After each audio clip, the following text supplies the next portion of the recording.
A lo largo de miles y miles de años, las llanuras sudamericanas fueron el hogar de decenas de especies animales tan enormes que en conjunto se ganaron el nombre de megafauna. Sin embargo, dichas especies titánicas fueron desapareciendo a lo largo de los siglos hasta que las últimas se esfumaron hace apenas 10.000 años. Nadie está completamente seguro de qué lo propició, ni de por qué solo lo hicieron las más grandes, mientras que otras muchas perduraron. Para poder desentrañar este enigma paleontológico, tenemos que echar la vista atrás y, literalmente, mover continentes hasta un tiempo en que esta región era una isla gigantesca y el océano cubría el istmo de Panamá. Hace unos 65 millones de años, tuvo lugar la extinción masiva que terminó con el reinado de los dinosaurios, sin duda, uno de los momentos claves de la historia de la vida en la Tierra. Una roca espacial de unos 11 kilómetros de diámetro se estrelló en lo que hoy es Yucatán, en México.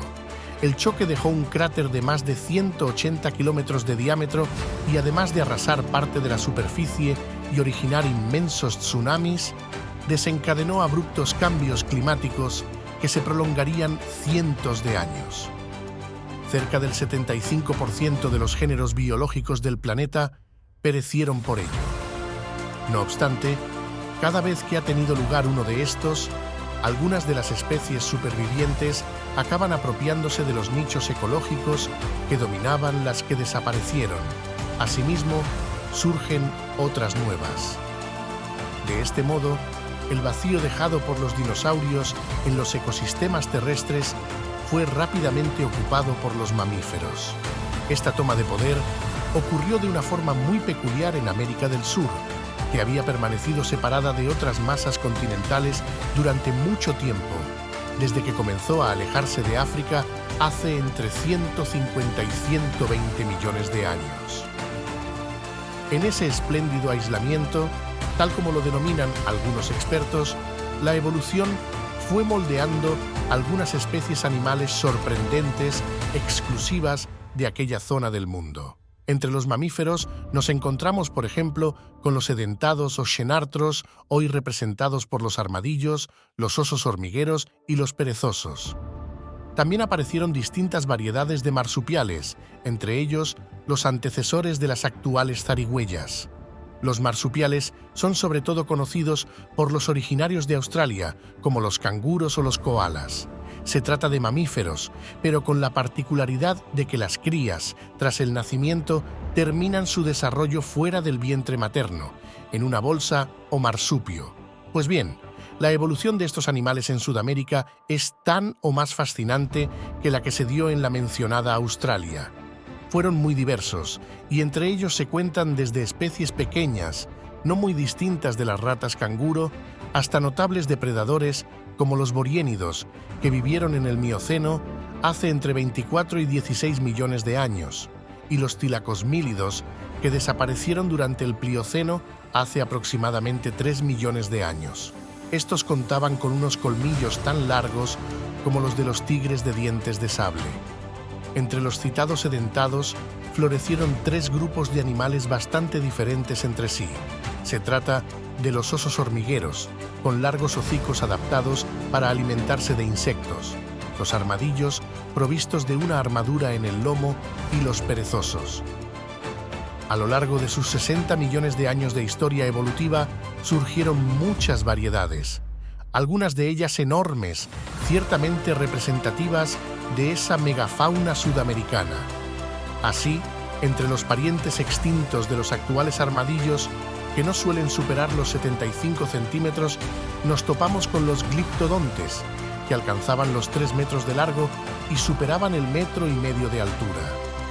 Estos descomunales herbívoros, de cerca de 2 toneladas, contaban con una sólida armadura que los protegía de los depredadores. Se cree que pastaban en manadas.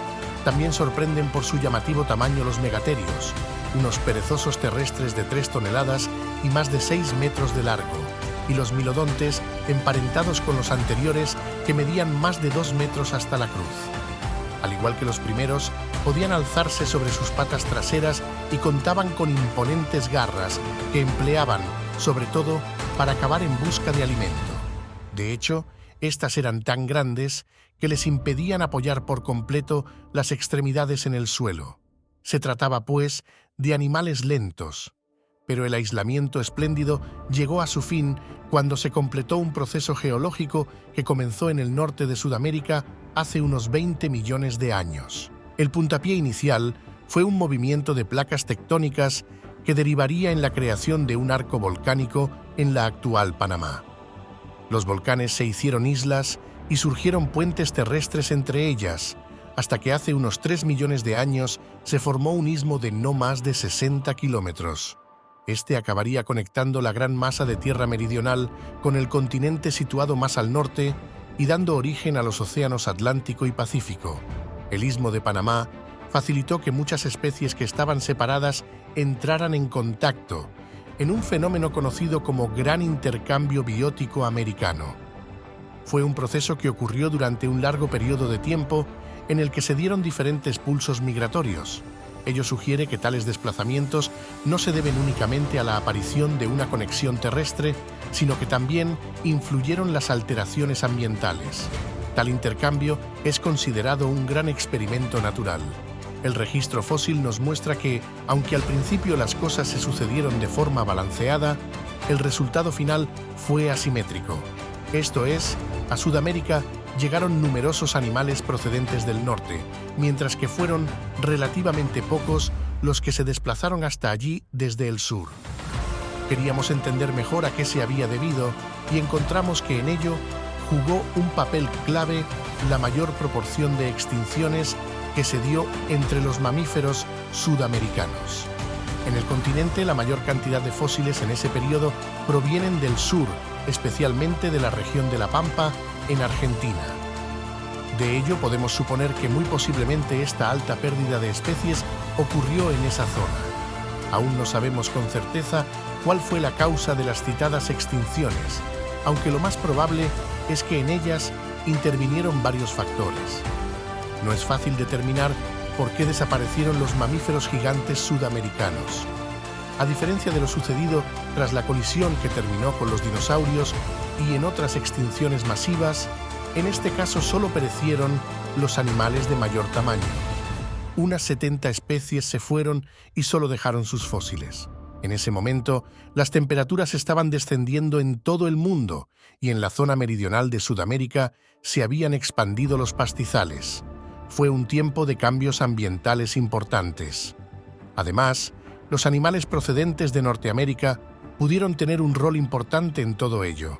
Hasta el sur llegaron nuevos depredadores, quizá más eficientes y especializados, y, con ellos, parásitos y enfermedades desconocidas ante los cuales los sureños estarían indefensos. A todo ello podría sumarse el impacto de un meteorito en la zona. Todos estos cambios dieron inicio a un desequilibrio en los ecosistemas.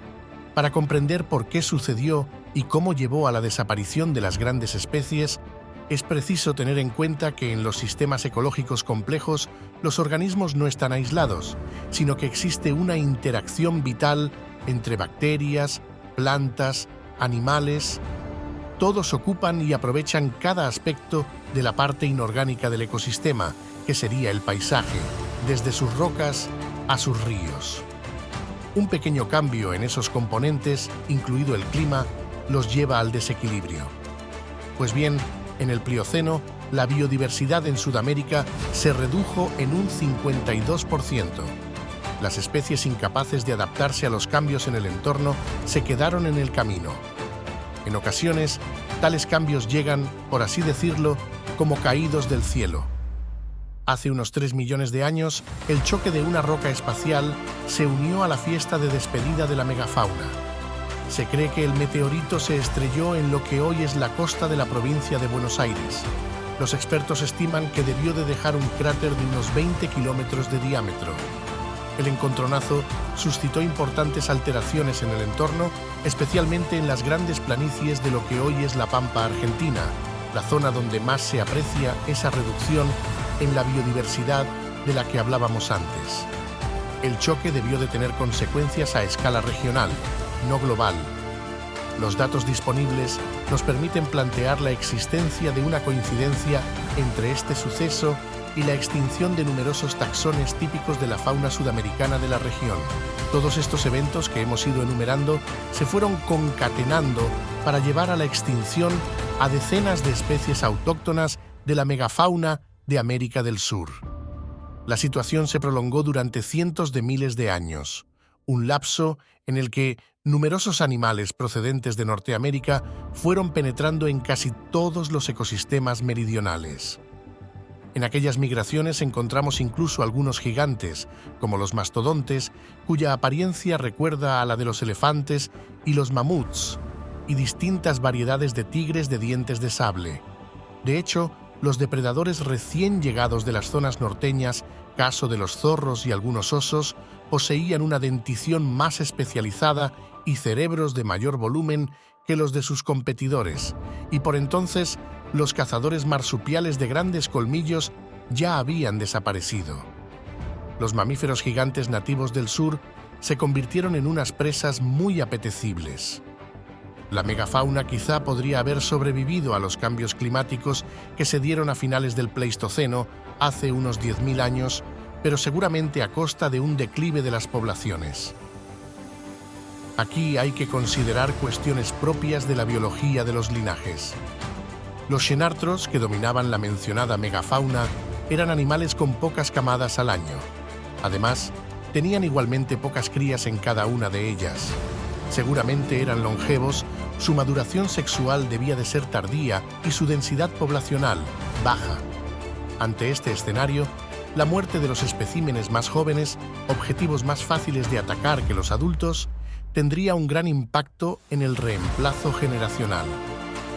Los pocos gigantes que habían sobrevivido a los primeros embates de ese proceso de extinción, hace entre 3 y 2 millones de años, tuvieron que enfrentarse a otra batería de cambios climáticos. Quizá los primeros en desaparecer fueron los más grandes, pues tenían menos posibilidades de adaptarse. Ello precipitó el ocaso de otras especies. Pongamos el caso de los mastodontes. Estos animales eran fundamentales desde el punto de vista de la biodiversidad. Tras alimentarse, diseminaban las semillas y producían mucho estiércol, un abono natural que ayuda al crecimiento de los pastos.